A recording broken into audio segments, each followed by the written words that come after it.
The world I imagine for Black men when it comes to self-love, and really I think the path to getting there is the ability to look at yourself in the mirror and say, this is who I am today and this is who I'm showing up as, with all my faults, my flaws, without the shadow self.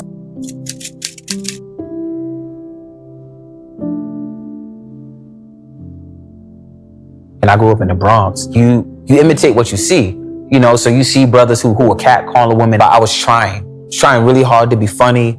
I was trying really hard to make a great impression. I was trying really hard to make people love me. I think a lot of the things we do, even when it's harmful, is really we want people to love us. And that vulnerability, I think, is all of our truth. You get older and the world tells you to shut that down because it's not appropriate, or it's not professional, or it's not the right way to be, or you're not supposed to cry. And if you're a Black boy growing up in this world, this is what you're told from jump.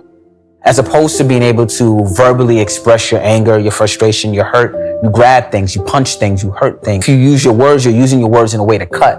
You're not using your words in a way to affirm, to learn, to support, to navigate the world and navigate the world with other people. That's limiting. That keeps you from really tapping into the source. And the source is always going to be love. The work for me in really like unblocking the ways of what I thought, or what I was told manhood was supposed to be. A lot of that work was me being still, me having my heart broken, me breaking a heart.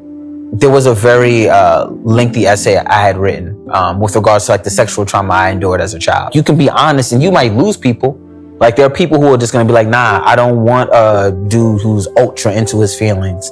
For me, what I started to learn was that it felt more free for me to be honest with who I was and who I wanted to be, rather than living in this lie of what I had thought people expected me to be.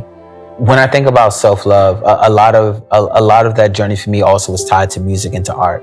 The Soulquarians music made me feel alive. As a young Black kid growing up in the 90s and the early 2000s, the Soulquarians is a supergroup. When you look at the Roots, Common, Erykah Badu, Lauryn Hill for a limited time, D'Angelo, Common, James Poyser, Raphael Sadiq. It was their love for music and the love for each other, with them just like working out of Electric Lady Studios and hopping in and out of each other's sessions. And I think that kind of led me on this journey to continue to explore not just love for myself, but also love for community. I tell my brothers I love them, like whether they're my actual siblings or brothers who I call my homies and my friends. Like I tell them I love them. I tell everyone I love them, because I don't know how much time I have left here.